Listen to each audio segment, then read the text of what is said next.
did also some sourcing on Facebook Marketplace, buying people's like lots and stuff that were like maybe slightly under market value, and then trying to negotiate or seeing can we do like a trade or something like that. And I've also done like trade posts on Facebook Marketplace. So like, hey, I have this brand new Switch for trade. If anyone wants to trade their like retro game like collections, that's something that in the early history of my channel, I made a lot of videos on. And at the time, I didn't see anyone else. Like, it was a pretty novel idea. I'm sure there have been other people that have done it, but definitely no one on social that I saw. And since then, it's become a pretty common method for people to be able to buy things that aren't for sale, right? These people that they're doing deals with, they're not making posts that are like, hey, here's my video game collection. I wonder who might want to buy it. A lot of them don't even necessarily think those things are valuable at all. It's been collecting dust in a closet. But when they see a shiny Switch or PS5 in front of them, it gets their wheels turning. Oh, I do have that Dreamcast lot. I wonder if he might be interested in that. I don't know. And it turns out it's like $900 worth of vintage Dreamcast games, right? Sure.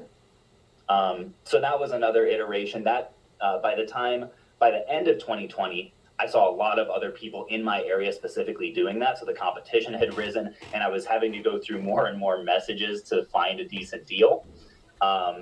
So from there, but the good thing is throughout 2020, the opportunity at video game stores and also at conventions, once those open back up, that's another big way that I've done sourcing. Those are two avenues that I think most people would be surprised by. Yeah, I'm surprised by that. I'm so big, and it's such a channel motto for me. Opportunity is everywhere. Is a lot of people assume that there's less potential for collaboration between different kinds of resellers than there really is. And this is something where, especially if you're starting out reselling and you're watching this right now, I would take a note on this, because I'm trying to workshop the wording on this right now, but a huge philosophy of mine is to collaborate, don't compete. Even among people who are in the same niche as you, there might be opportunity for, like, maybe you have different specific specializations and you can do trades, right, of your inventory. They really like, maybe you're both in vintage shirts. They really like AOPs and you really like the obscure stuff. And like your Whatnot audience is very Kentucky heavy. And so you can pay really close to market rate for all the Kentucky stuff.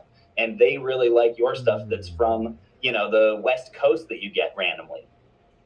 And if you have a mindset going into whatever niche you're in that, like, this is my competition, I need to keep them at arm's length and do anything that I can to get an edge up on them and push them down in the process.